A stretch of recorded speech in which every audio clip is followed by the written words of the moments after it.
Hello, and welcome to another edition of the Soft Skills Salon with your host, Diana Kowarski. In this episode, we are joined by Robert Conlon, the Global Head of Leadership for Alpha Development, a company founded and run by banking professionals with the aim of creating effective training solutions for success in the financial markets. Diana and Rob begin by discussing why soft skills is still the best term to use to describe these types of skills. They then continue the discussion by doing a deep dive into examining how confidence can result when one stops self-monitoring themselves and manages their self-talk. Now, let's have a conversation.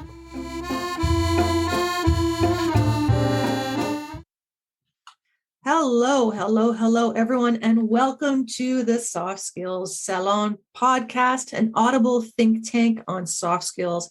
I'm Diana Kowarski, your host, and I'm delighted to be here with you today because, as I say, conversation is the currency of communication. So we're going to have a conversation today with a friend as well as an esteemed colleague, and I welcome Rob Conlon.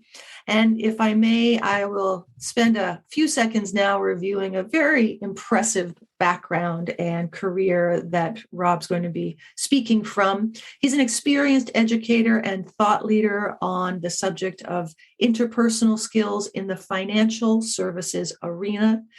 For the Said Business School, he designed leadership and value creation programs specifically in financial services. He's worked and delivered amazingly effective workshops in over 50 countries, including many emerging markets in Africa, Asia Pacific, and the Middle East. He is a fantastic facilitator who I have had the privilege of working with and around on a variety of occasions over more years than I think either one of us is going to disclose. He has worked with some senior level executives and in organizations such as the Qatar National Bank, BP, China Investor Corporation, and the European Central Bank. It is always a delight to spend any of my time with Rob Conlon. Hello and welcome, sir. Thank you, Diana. I'm very impressed by that CV. I didn't know it was mine. Rob, it is always, as I've said, a delight to speak with you, and the perspective that you can bring from working in and amongst interpersonal skills, I think is going to be a really great one for us to collaborate on in this conversation. So thank you for your time and thank you for going through that questionnaire. And you've selected a couple of questions that we're going to use as the foundation of our time together. So I'll ask you from the top, do you use the term soft skills? Why not? And let's figure that out together. So I suppose I would say I use it, but I don't like it. Because immediately, there is this perception that then it's a soft skill, then it's not a quantitative skill, it's something that is lesser than something that's data-led. And there's truth to that, because let's be honest here, is there's not direct science of interpersonal skills, so we can't say you do this and this happens. But there's something about it that irks me. I use it because it's convenient. I'm probably moving on to use professional skills more nowadays. Right. Because it seems that, that people can relate to that you do need to have certain skill set to be professional and to do your job. Recently, there was a report that came out and it was using the term power skills. But then, there's so much entrapped in that word power skills. It doesn't particularly friendly, is it, to the way we were thinking. So I kind of say to myself, yes, I do use it because it's the term that's most used. I probably think I don't like it. I probably tend to use professional skills more, but I'm not somebody who's against it. It's just that, and I think you've experienced in your career is that, then what you have a lot of times is head of business lines who immediately say, well, it's a soft skill. And it's devalued. So that's where there's an inherent weakness in that proposition. It's complicated, and I can tell you that in choosing the name of my company as the Soft Skills Group, that many years ago I would have conversations about differentiating soft skills from hairdressing. That was one of the conversations. And of late, I have had many conversations about fundamental skills, professional skills, and yes, power skills. And I can tell you that the spot that I'm landed on so far, and to your point, there's an evolution here, right? There really is. But the spot that I'm still landed on is that there's an opportunity in recognizing that if we have within an equity, diversity, and inclusion focused world that we are right now in 2022, we have the opportunity to look at how it is we have assigned values that potentially are on a spectrum of masculine and feminine, which potentially is on a whole set of assumptions of better than or worse than. I'm not certain if I'm going to abandon soft skills right now versus perhaps contributing to a bit of a narrative about the fact that and without getting too political, and I know we can go there, that there's a conversation about whether we do have some unconscious biases that have an opportunity to be conscious biases, and we have to name it in order to tame it or to claim it. And I'm convinced that somehow soft skills falls within that dialogue. I can't tell you that I have the answer. No. I'm still in there, though. What do you think about that? So my point is, there's no right word. Yeah. It just isn't. I haven't found a word that sums it up. I'd love to turn around to you and say, look, someone's nailed it here. They've come out with this term. Power skills doesn't work. Professional skills sounds like you're doing a technical qualification for accountancy. Meta skills, just gives me, honestly, and that's okay. But there's so much Mark Zuckerberg going into meta skills that that can have its own connotations. So it just isn't the right word. I've never heard. I've been doing this a long time, like you, Diana, and I have never heard anyone come up to me and say, that's what I mean. I use the word soft skills. Absolutely. I see its limitations. But I don't. I'm using professional skills more. That's only because of the direction of where I'm working at the moment, which is to gear up professionals to a certain level in selling. Right. But it doesn't work. Professional skills doesn't work on self-awareness. That's not really a professional skill. Absolutely. My view is it's almost like, where are we going to go? We've tried to replace it with other words. Every company has tried to come out with their own route. It still is the best term. The challenge, as you say, is there's inherent bias. Is that soft versus hard, soft versus tough? Yep. And there's inherent bias that this is somehow flimsy and new agey and less than even, right? Or less than. Yes, absolutely. Yeah. And that's the challenge. Are we going to try? I just think it's it's one of those things, name it, you can tame it. It's probably, sometimes I use the term intangibility and how we help people understand intangible skills. But that's bad as well, because tangibles are always better than intangible. Do you know what I mean? There is a bias towards structure, visual, created, and there's a bias against anything that says. But the reality is, and this is the kind of key thing I always bring myself to, is that scientists know that placebo is a real thing.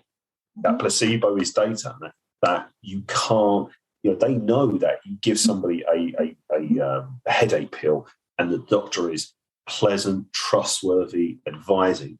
They know that can be a sugar pill and it will work better than the headache pill that's given by the doctor who's non-trustworthy or advising.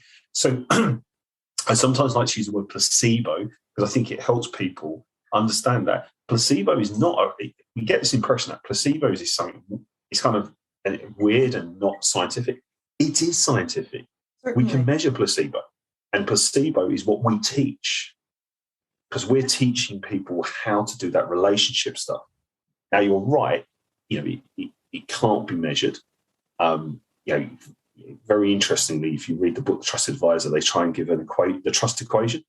Yes. And I love that because only a consultant could come up with that. They need to somehow plot C plus I divided by S over O equals trust. I mean, it's just hilarious. Now, I love the fact that they've tried to do that. But you don't create trust really like that, do you? You don't go in and go, right, I've done my C, now I've got to do my R, I've got to do my check the box. That's right. I've got my reliability, now I've been into So we're only that easy, right? To flip the switch. Exactly. Yeah. It doesn't work like that. And that's a big problem with soft skills, because the reality is measuring success is very difficult, because the co-founding factor is the human being. And you can't measure. There is so much going on with a human being at any point in time that to say that if I react to you this way, Diana, that's going to work. Well, let's say you've got a sugar low. I know it sounds really stupid, but you're having a point where you haven't eaten for 4 hours because you've been busy. And I go in there and I try and have a courageous conversation with you. Well, that's not really going to work now. So I just think that soft skills is a term which is probably imperfect, but there hasn't been a better one. I agree, and I appreciate all of those examples. In an echo, I would say also that some of the clients that I work with, whether North America or not, and I know you're being based in Northern Ireland, you have a different global perspective, that some of my clients are remarkably technical, whether it is in insurance or in banking or whether it's in manufacturing. And it's precisely those same leaders usually who then realize there's something missing and we'd like people to be better. And we can't make a pie chart of it. However, I think that's where these soft skills, power skills, fundamental skills, that's where that goes. So do you find that there's that acknowledgement, but it's still a sort of mushy space? It's an acknowledgement, but so a lot of my training would be with my ultra smart technical people in financial services. And you spend the first 50% of your time convincing people that there is anything but technical. You have to fight that wall, because their wall is, where's your data? Well, how do you know this? Look, I do this all the time. And often, you see, the biggest challenge is when you're managing very highly paid people, they start to just motivate people through money and performance. And performance is very direct, because you can see people's performance.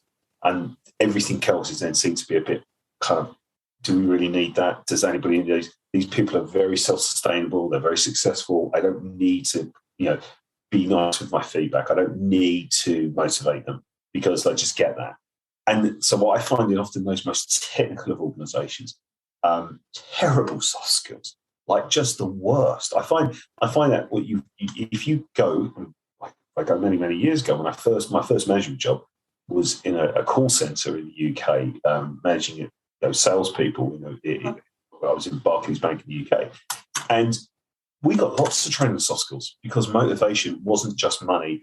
You had to get people to answer so many calls, and so it was actually quite good emphasis on soft skills. I actually find once you get to those large investment managers where people have paid a lot of money, come from the top universities, there's just none often.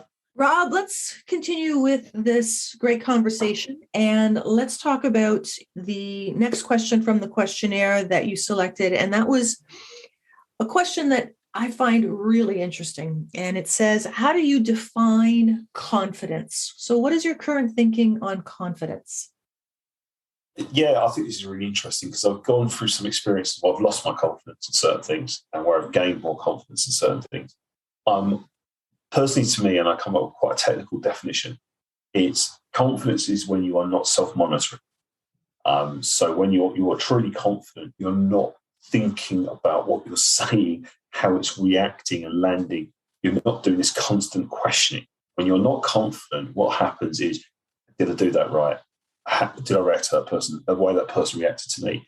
Now, that's not an enjoyable place to be. It's just no fun, okay? Because you're constantly self-monitoring.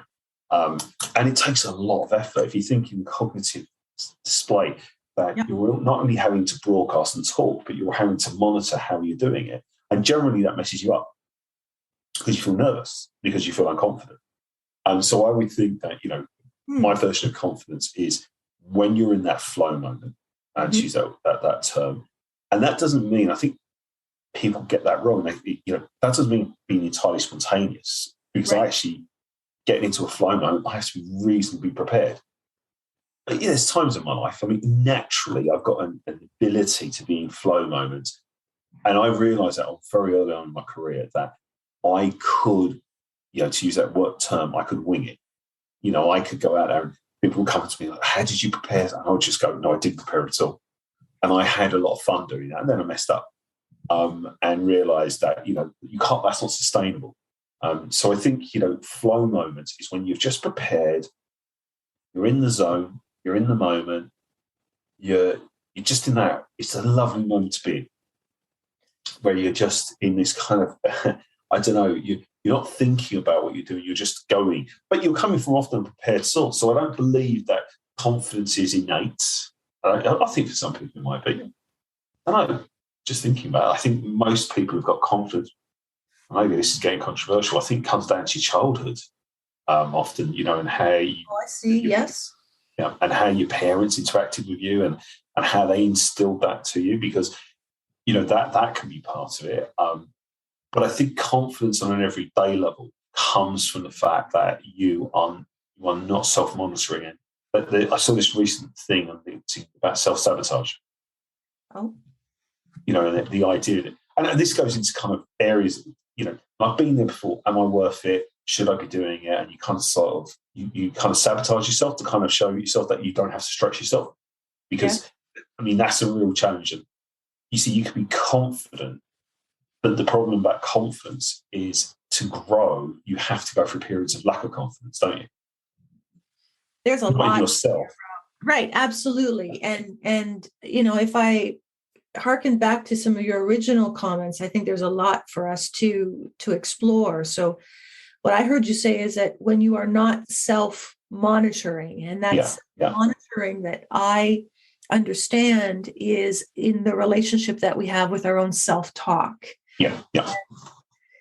This is an interesting piece to me because there's so much about self-talk that can be, I think, very quickly relegated to almost the ethereal, or certainly to an extreme where we have the school of thought around positive affirmations and of programming one's self-talk. Yeah. And step away from that. What I'm hearing is when you're not self-monitoring, this doesn't mean that we are stifling the self-talk. This means that it's happening. And so when we are in moments of performance, so even as small a version as, a one-on-one conversation where you're giving specific data in a Zoom call, for example, self-talk tends to become amplified in both volume and in quantity. And what I'm thinking is that confidence then, based on what I understand from your words, is how we work in tandem with what that self-talk might be saying, because it is a dialogue, which is bizarre enough, and we could probably spend a lot of time on that. Somehow us speaking to ourselves. And if we are, instead of being attracted or distracted by the self-talk, focusing on what it is that we are saying and or doing, and in tandem or in parallel, perhaps that self-talk, it's still going on, isn't it? I think it's very interesting what you said. I think, and I'm not, listen, I'd love to turn around and say I'm a master at this. I'm not, I'm a fellow traveler, and that's the reality is that. So where I notice is what you've generally got to be able to do is to understand the validity of the negative self-talk, in the sense of that, that where that negative self-talk from also talks to a place of humility, and also talks to a place of learning and understanding. And so we can't dismiss it because, it's coming from somewhere. Now, the problem is we go very quickly into two ways. We go, no, I must not think that. And we all know that's a disaster. We must not think that, you're just obsessed about it. And I must not think. And then you go into judge yourself because you have that self-talk. Why do I feel like that? Why am I always being like this? What's wrong with me? So I think sometimes being alone and listening, not judging, not running away with thoughts that allow for a negative association, because the problem about one piece of self-talk, it can associate, and before you know it, you're in the cycle of despair and you're in a place that's really bad. Yes. So we've got to be careful with that. And so it's about saying, okay, I think it's really important, that thoughts are not what you believe. Mm-hmm. This is a thought. We have hundreds of thousands of thoughts every day. I need to be careful saying I'm a bad person having this thought. I should be stronger. It's a thought. Mm-hmm. Maybe I'll put it away now and say, look, I'll come back to this thought in an hour, or I'll come back and think about it. But what I'm not going to allow to do is that thought to control me, because your thoughts, again, come from all sorts of irrational bases in your life. And we've got to be careful that one thought comes to define us. So I do think it's very difficult. And, you see, with that chatter in your head, Yes. and when it goes negative, it goes fast. And when it goes fast, it goes emotional. And when it goes emotional, it takes up a huge amount of processing and alertness in your brain.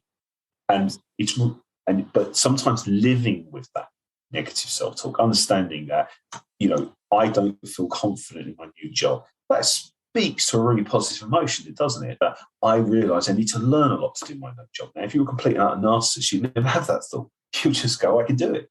So I think it's living, not judging. It's allowing the thought, recognising that we have these thoughts for some reason. And then I think there's things that you spoke about earlier, like if we can name it, we can tame it. I think that's really useful. And I've done that quite a lot. Got to open a thesaurus. This is my thought. But the first thought is really difficult. It's not very specific, but it's highly emotive. And then found 10 other words that maybe help me define that thought more, and I become more specific in my understanding. So to come back to it, I think I believe in my own career and my life, is don't be too hard on your self-talk when it's negative, because there's something there that it's speaking to. Makes sense. It makes sense. And to go back to your point on self-affirmation, I'm reasonably anti-self-affirmation, because I think that self-affirmation trusts you to deny the self-talk. Mm-hmm. And I think it's important to learn, because when people feel negative, they feel there's humility there. And that's a good thought, because, again, I've met some people in my career, they never feel that self-talk. Right. They're always correct. They're always right. And so it's kind of understanding that actually there's probably positive reasons we sometimes have those low confidence feelings. We don't obsess with them, but I do think there's something speaking to us that is valid. It's absolutely a complicated scenario. Yeah. I like some of the ideas around confidence that have historically attracted me, and I hear the theme in your answer, and that's the idea of meta thinking and the work of thinking about the thinking. Yes, really important. And it is really important, and it is work that is often understood and underappreciated even, because the thoughts, as you said, are mine to do with and not leading me. And it's the same with feelings, right? I am not the feeling. I am feeling this. Exactly. Yeah. And you don't, the problem. And listen again. Does it take me over sometimes? Of course it does. Of course. But the reality is that doesn't mean. I think it's very important in teaching soft skills is that we don't turn around to people and say, "I agree, this is a really good way to think." Do I do it all the time? No, I don't. Right. I'm an emotional human being. I do all sorts of stuff. But I realise when I'm able to slow down the chatter, when I'm able to control the conversation that's in my head, I realise I'm in a better space. Now, at times, especially when it comes to things that are really close to you, this. I mean, it's probably one of the most important things I recognise. And this is where I have to probably a bit of self-compassion for myself, is that you could be a really soft skills trainer. But when it comes down to the closest things to you in your life, it doesn't always work, does it? It doesn't. You are a normal human being. It's a bit like the grief cycle, Kubler-Ross. The grief cycle. I mean, we all know that, we've taught it, we understand it. But when there's a death of a loved one, Kubler-Ross helps because you can identify it. However, you still experience it. Exactly. Yes. Yeah. You still go through anger. You still go through rejection. And you're sitting there talking to people about the Kubler-Ross and saying how we go through our grief cycle. And But in that enormity of impact, that emotional brain does take over, and what it should do, shouldn't it? Sometimes I mean, again, it's like if you're too controlled and you're too self-aware, then you may not probably experience the pain that you need to experience in order to get through it. Do you see what I'm saying? I suppose the key thing I would say that soft skills is it comes back to it. Is one question you were talking to me, Diana, about one of the key soft skills to be used. And I think the most important soft skill, and this is me being very direct and is self-awareness. If you don't have self-awareness, then I don't think you have any of the other skills, because self-awareness is foundational. Because if I have the leadership styles, and I know, and I can be really manipulative. Do you know what I mean? Because I can be. I do. So I think it comes down to self-awareness, and I think self-awareness is also leads to self-compassion, because maybe I didn't do it right, but maybe I was under so much pressure that I have to sort of forgive myself. I was under terrible pressure. And so I think it's that sense. And I think the best soft skills trainers, maybe if I come into this point, I think the best soft skill trainers are people who do not live in this kind of quasi-religious way that they will do everything perfectly. Yes. Do you know what I mean? Because I don't believe what we're teaching is this is how to live a perfect life. What we're teaching is we think these things really help live your life better or make your career better. But, you've probably met it, and maybe don't be too controversial here. You'll meet what I would call the culty soft skills trainer who has sorted everything out. They've read this book. Rob, I hear you. And there's a difference between a prescription approach. Yeah. I often say a buffet approach. Yeah. And you have to choose. Absolutely. I'm the first person, oftentimes, especially during this COVID era and primarily working in virtual platforms. I am the first person on every single one of those trainings and virtual platform to say, I'm human. And so I'm going to maybe spell a word wrong as I build this board with you. And if there is a word here that's not perfect, I am trying to communicate in English. If it doesn't appear to be English, let me know. Yeah. I have found that even that subtle acknowledgement of humanity, that it creates a bit of psychological safety, a bit of bit of space for people to take a pause or even just to think, oh, okay, that there is opportunity here. I remember years ago, and I wish I could recall the trainer I was working with.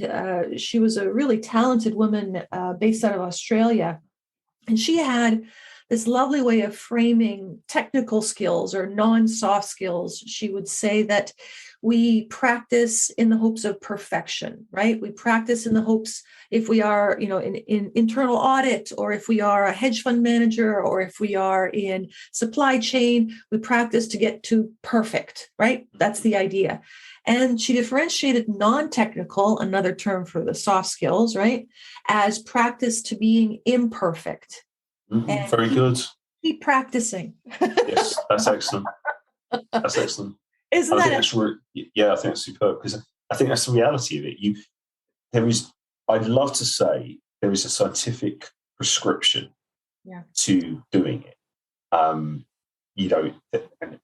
this might be quite controversial, but there's a very famous Canadian psychologist, Jordan Peterson. He's written a book called 12 Rules for Life. And it's really interesting, but let's be honest, okay, he's got a very interesting philosophical, psychological point of view on the world, but there aren't 12 rules in the sense of there's no prescription. You can't, you can't do it. So I think I agree with you totally. It's about the art of being imperfect rather than trying to be perfect. And it goes back to that imperfect pie chart, right? We can't make that the tangibles, the intangibles, and all of that. Yes, I absolutely understand. There's another opportunity in your answer that I want to circle back to, that actually on this podcast, I've heard similar comments from a few other guests.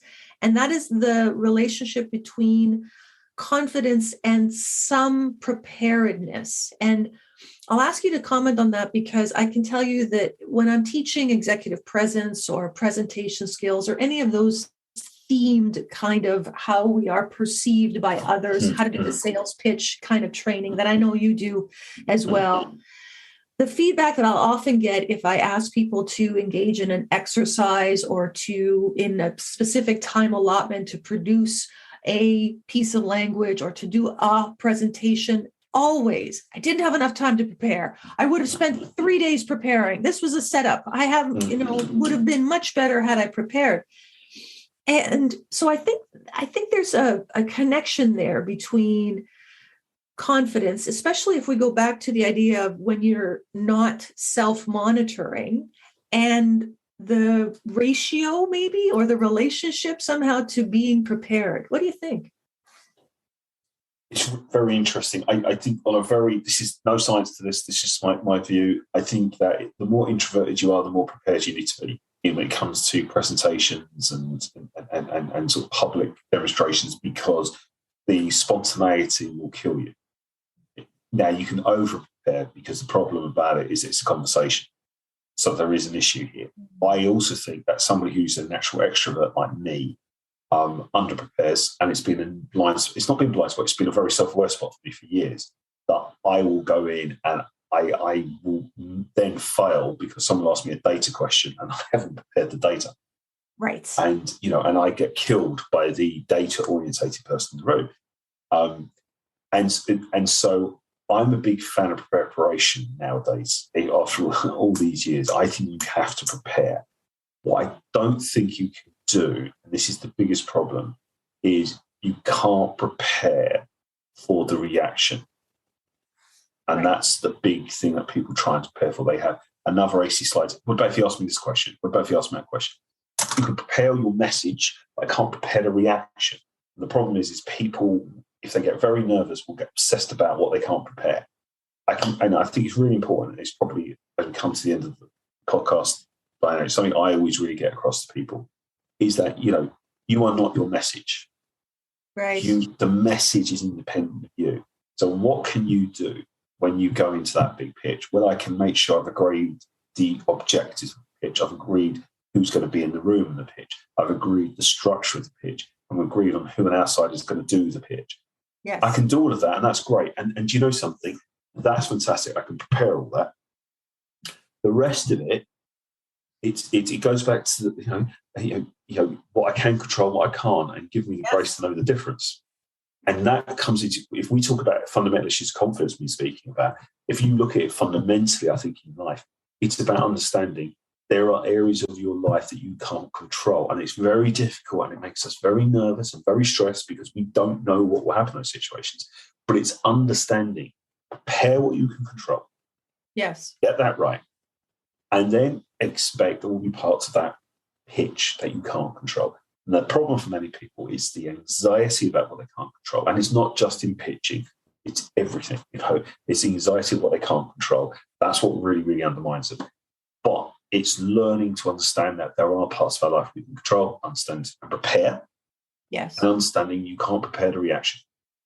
Now, I can prepare maybe how I might react and respond, but there will always be in some meeting where something, you're a very experienced trainer, there will always be 5 minutes in and something, what? Yes. I didn't expect that. You get asked that question that you've never been asked before, and you've been teaching the same topic for many years. Yes.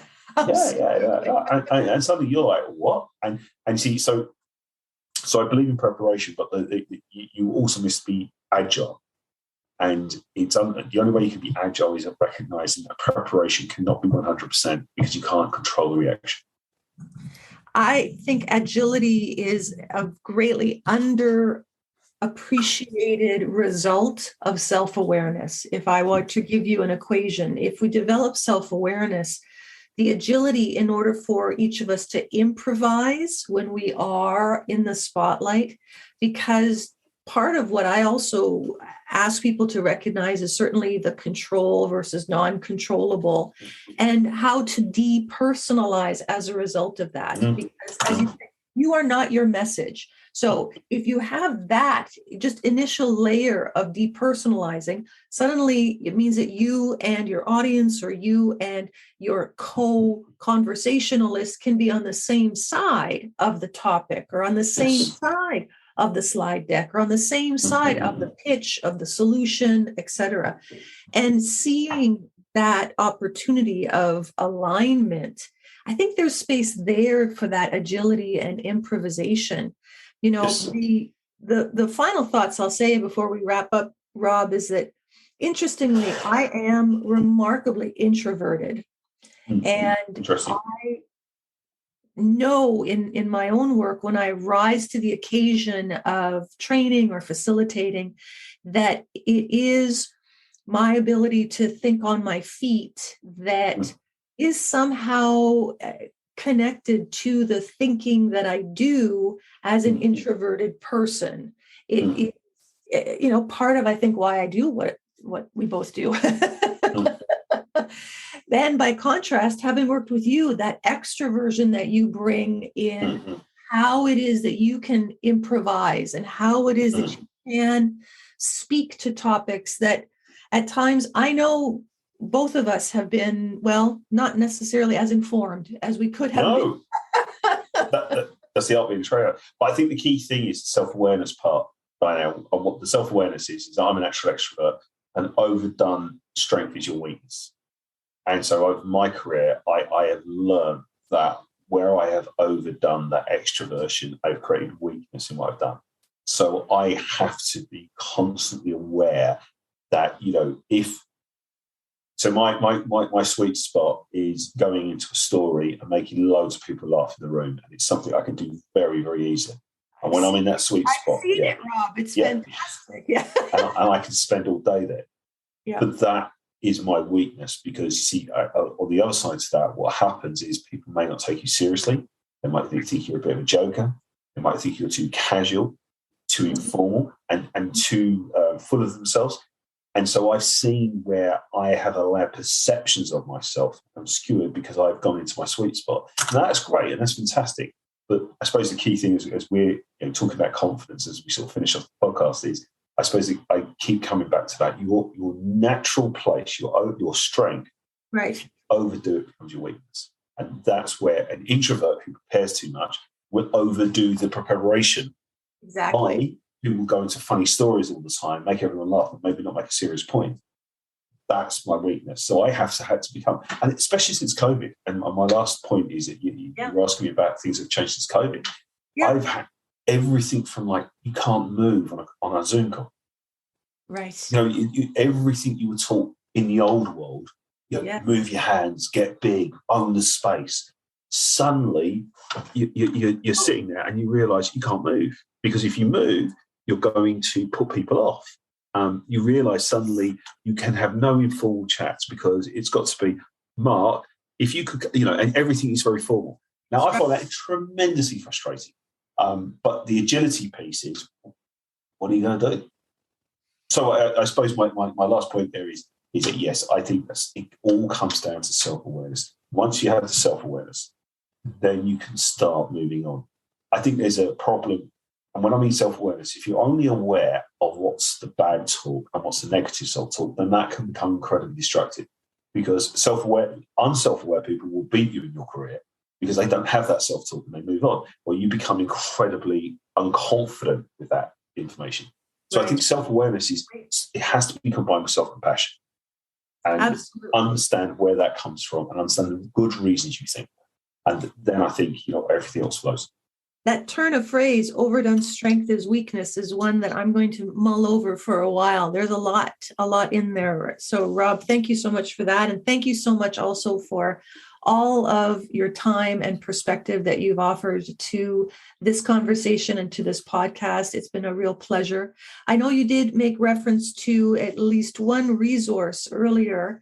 However, it is tradition for me to ask any and all of my guests, are there any books or articles or videos? Is there any one source or resource that you? So, look, I was talking to a professor at Oxford University recently, and we both came out the same. I was embarrassed to admit this book. I thought, but he admitted it first, which gave me the ability to admit it. And I asked him one of his recommended management education resources. And he said, Stephen Covey, 7 Habits of Highly Effective People. And I now have felt emboldened to say that again. Because that probably kind of gives an indication of a trainer who's not read anything for 30 years. But, literally, that was a game changer for me when I read that. That was the first book. Then you get, Emotional Intelligence, Daniel Goleman. That's right. That sort of stuff. I suppose the book I've read recently is Ben Brown, Dare to Lead, yes. which I found really powerful. So they would be the kind of books I would have. I'm very delighted to hear you refer to Stephen Covey. I recently just completed a time management curriculum for a client, and I was so unsatisfied with time management techniques that I had to put in the 7 habits. Gotcha. And I went there and I did so uncomfortably, but I thought, it's so right. It's just nothing. Give 30 years. I don't want to, but The Power of Now and all of these other books we published, still, you're looking at a resource that was so simplistically perfect. The problem is, as I said, it was only this professional management studies gave me the heroism to say it because he said it. I thought, if you come up with Covey, everyone's going to think you're an idiot. Fantastic. But yeah, so that's one. Thank you, Rob. Thank you again. And I look forward to working with you sometime soon. All right, everybody. This is our latest edition done with. Bye-bye. Thanks, Diana. Thank you very much for listening to another dynamic and informative episode of the Soft Skills Salon with your host, Diana Kowarski. Please consider subscribing to our show wherever you listen to your podcasts. And we also encourage you to visit our website and social media links, which you can find in the show's notes. We look forward to bringing you another episode. And remember, conversation is the currency of communication. Bye for now.